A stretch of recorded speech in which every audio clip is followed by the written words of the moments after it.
I know you've been learning English for a while, and I know you're tired of all of these basic topics and words and expressions that they make you learn, like at the airport, which is important, but you already know how to navigate the airport. Or, you know, my family.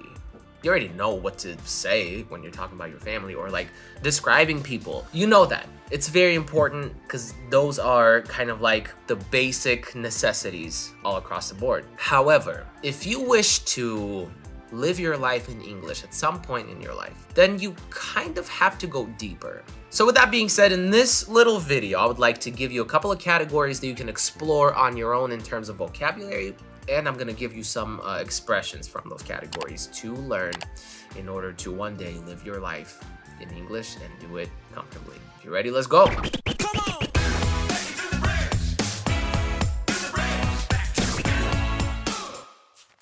The first category is love and relationships. You know, we typically know how to say I like you, I love you, and stuff like that. But you gotta go deeper. You will be in relationships of, you know, many different kinds, romantic or not. And, you know, you're gonna have to learn how to express yourself. So some expressions I can share with you today are to have a crush on someone. It's definitely not love, and you can't really say you like this person because maybe you've only seen their Instagram or whatever, so you don't really know about this person, but they're nice to look at, and you kind of can't stop thinking about them. You find them really attractive. You have a crush on them. You have a crush on him? No, I don't. The next one is to ask someone out. And when you ask someone out, you ask them on a date. Did he ask you out?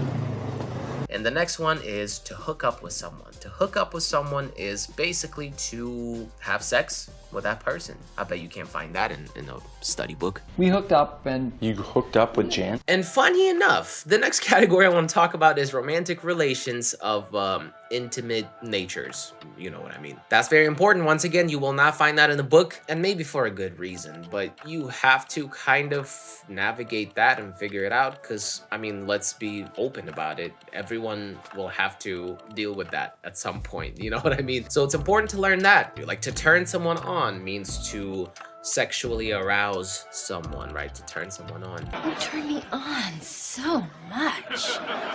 To make love, you know, many different versions of that, of many different tones and degrees, like to make love, to have sex. The editor is gonna have to bleep this one out, but to what is a one-night stand, right? When you sleep with someone without any intentions of pursuing romantic relationships. All of that is very important because you're gonna deal with that, especially if you move to a big city like Los Angeles or New York. You gotta know this stuff. The next one is friendships, different degrees of relationships. Like, I don't know him from a can of paint. Basically, I don't know him. I don't know anything about him. He is nobody to me. Or the opposite, you can say, oh yeah, we're tight. We're tight, which means we're close, you know, as friends or whatever the case may be. We're really tight. We're like the Kardashians. Oh yeah, by the way, if you feel like you're stuck with nowhere to go and you feel like your English is decent enough, but you obviously want to level up, but you can't figure out how to do it, don't worry. I got you. Just check out the link in the description box and I'll guide you through it. Trust me. Check it out. The next category is success and failures. So you can say something like to fall flat on your face, which means to fail dramatically. I'd probably fall flat on my face. The opposite, to kill it. You know, when people say, oh, you killed it or you're killing it, that means you're doing very well or you did very well, and whatever it was that you did it to the highest level imaginable. You killed it.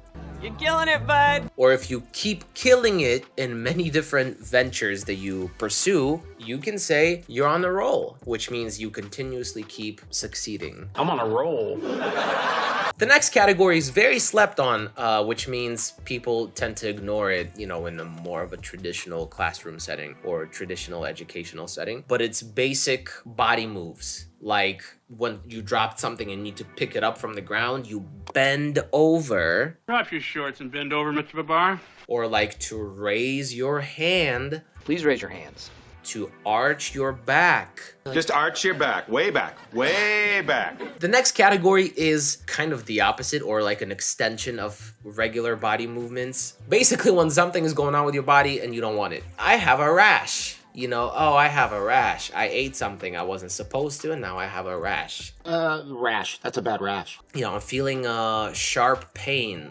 Homer, I'm feeling some sharp pains in my neck. Or like to have a cramp, like, oh, my calves are cramping up and stuff like that. I think it's very important, especially if, you know, you're feeling a certain type of discomfort and you have to go see a doctor or ask for someone's advice or, you know, WebMD to find out that you're dying. Whatever the case may be, it's very important to know that as well. The next category is bad mood. What do you say when you're in a bad mood? You can say, I've had a day. I've had a day. With the right tone, people know exactly what you mean. This day was busy and it wasn't good. I've had a day. Or what does it mean when someone says, this is the last straw. Bad things keep happening and happening and happening. And then this last one is the last straw. All right, that's the last straw. Or, you know, like, I'm very cranky. You can say I'm very cranky, which means you're in a bad mood, basically. You know, I'm very cranky. Like, I get cranky all the time when I'm hungry, like right now. Me so cranky. The next category is pretty important as well, and it's, you know, not ideal, but it does happen. You know, you're gonna have to disagree with people. You're gonna have to fight about it. It's gonna happen. Why do you keep cutting me off? You know, I try to say something and then you start talking and I can't finish my sentence. And then it happens, it keeps happening. And I'm like, why do you keep on cutting me off? Please don't cut me off. I keep talking and then you speak louder over me.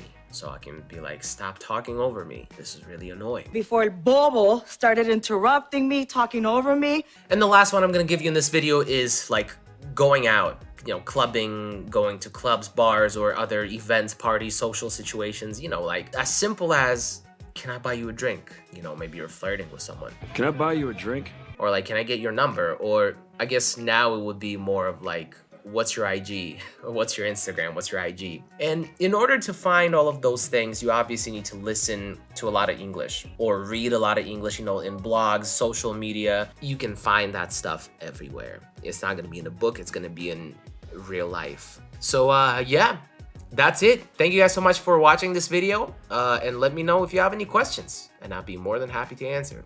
All right, talk to you later. Bye.